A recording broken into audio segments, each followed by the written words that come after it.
I think that, the relationship between diet and mental health is one of the most exciting topics today. There's a lot of research going on. Although this is a very intuitive concept, we can, understand that there is a relationship, and our patients used to say this to us too, that when they adopt a better diet, they notice an improvement in their mental health. The mechanisms behind this association are still being investigated.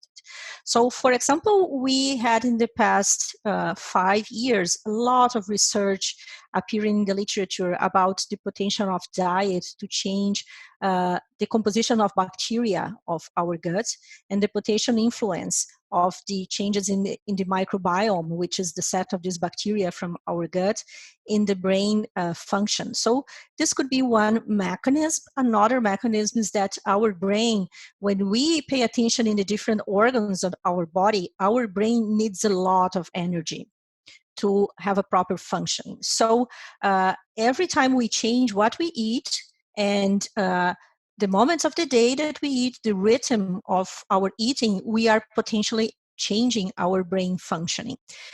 Exactly how this happens, we know a little bit so far, but there's a lot of things to be explored. So, for example, we know that loss of sugar tends to provoke an increase of insulin in our body, and that this status can influence the brain, how the brain works, and decline our cognitive functioning, such as, for example, our memory and our ability to mentally manipulate information.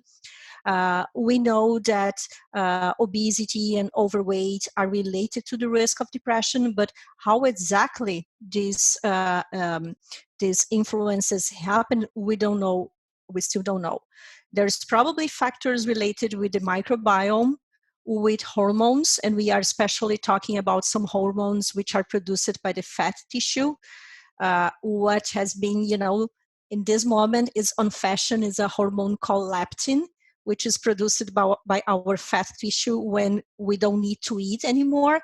So we know that people with depression can have abnormalities in how the leptin is produced by the fat tissue.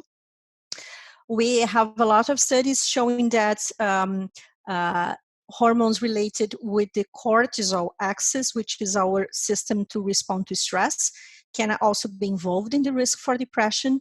And several studies, but yet under development, showing that inflammation, which is another factor related with eating and with diet, can also influence our mental health.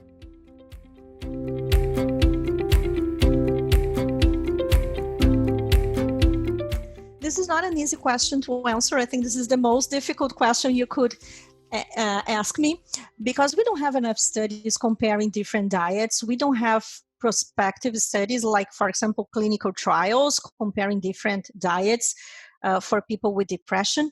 But the information we have so far is what is the bad, what is bad in terms of diet to mental health. So we don't know what is the best, but we don't know what is not good. And lots of processed food are not good. More calories than our body needs, it's not good. A disorganized pattern of eating, it's not good.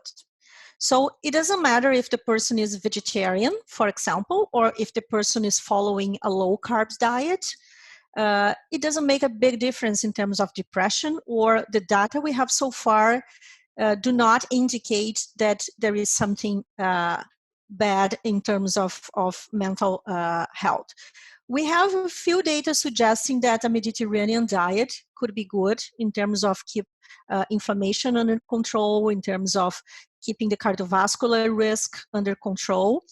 But there is no definitive answer. So what we recommend is that the person keep any traditional diet. If you are from India, you can use the diet that your parents and your grandparents are adopting. This will be probably good for you.